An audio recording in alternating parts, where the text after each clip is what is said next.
Selamat pagi Bapak, Ibu, dan saudara-saudara sekalian. Bersyukur untuk hari yang luar biasa. Mari kita berdoa untuk menyiapkan hati kita mendengarkan renungan firman Tuhan pada pagi hari ini. Selamat pagi Bapa di surga, terima kasih untuk penyertaan-Mu sepanjang malam. Hingga pagi ini kami bangun dengan tubuh yang sehat. Kami percaya penyertaan-Mu sepanjang hari ini juga luar biasa. Berikan kami telinga seorang murid untuk mendengarkan firman Tuhan, sehingga firman-Mu berakar dengan kuat di dalam pikiran dan hati kami.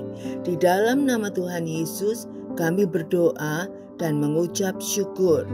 Amin.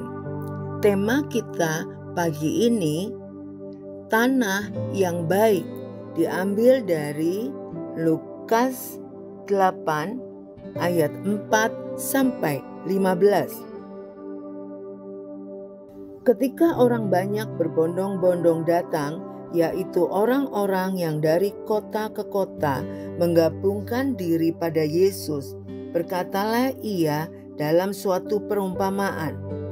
Adalah seorang penabur keluar untuk menaburkan benihnya. Pada waktu ia menabur, sebagian benih itu jatuh di pinggir jalan, lalu diinjak orang dan burung-burung di udara memakannya sampai habis. Sebagian jatuh di tanah yang berbatu-batu, dan setelah tumbuh, ia menjadi kering karena tidak mendapat air. Sebagian lagi jatuh di tengah semak duri, dan semak itu tumbuh bersama-sama dan menghimpitnya sampai mati. Dan sebagian jatuh di tanah yang baik, dan setelah tumbuh berbuah 100 kali lipat. Setelah berkata demikian, Yesus berseru, "Siapa mempunyai telinga untuk mendengar, hendaklah ia mendengar." Murid-muridnya bertanya kepadanya, "Apa maksud perumpamaan itu?" Lalu ia menjawab, "Kepadamu diberi karunia untuk mengetahui rahasia kerajaan Allah.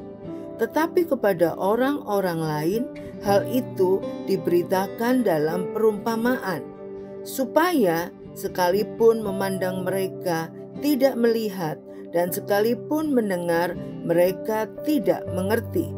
Inilah arti perumpamaan itu. Benih itu ialah firman Allah.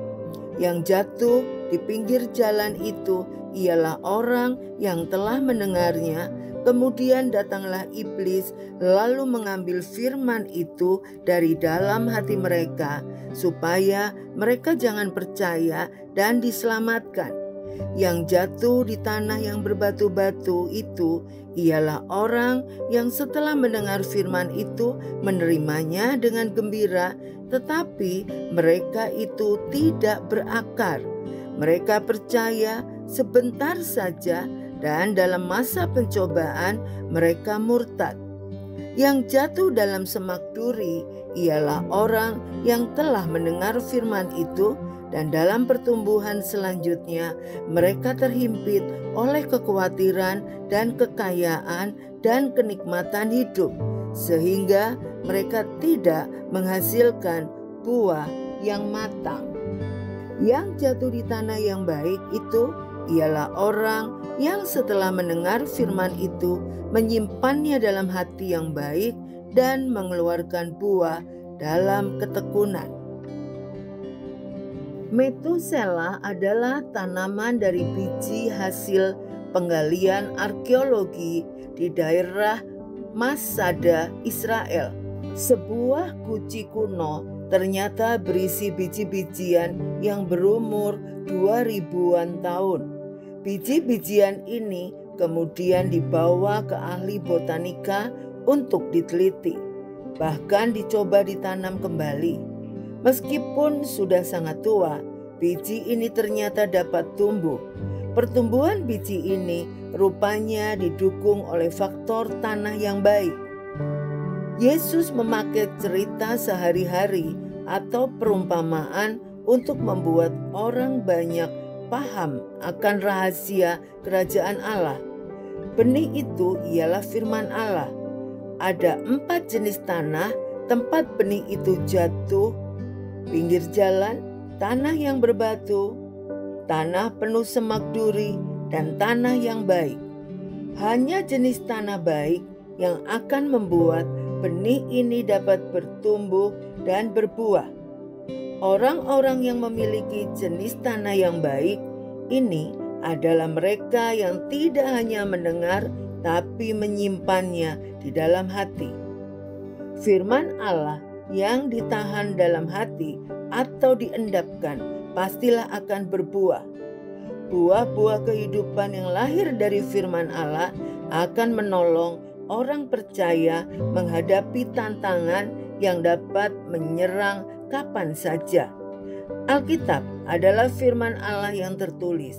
Meskipun banyak diserang oleh para cendekiawan, relevansi Alkitab tetap akurat sampai masa kini. Sudahkah kita membacanya dan menahan setiap perkataan-perkataannya dalam hati kita? Jika kita ingin bertumbuh dan berbuah, kita harus siap membajak hati agar menjadi jenis tanah yang baik. Firman Allah itu sebaiknya ditahan dalam hati, bukan dimuntahkan keluar. Mari kita berdoa. Terima kasih Bapa di surga untuk kebenaran firman-Mu pada pagi hari ini.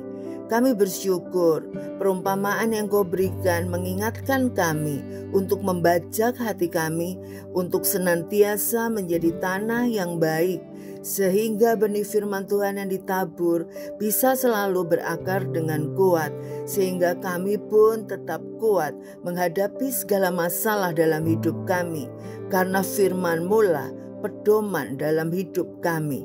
Terima kasih Tuhan Yesus. Dalam nama Yesus kami berdoa dan mengucap syukur. Haleluya. Amin. Tuhan Yesus memberkati.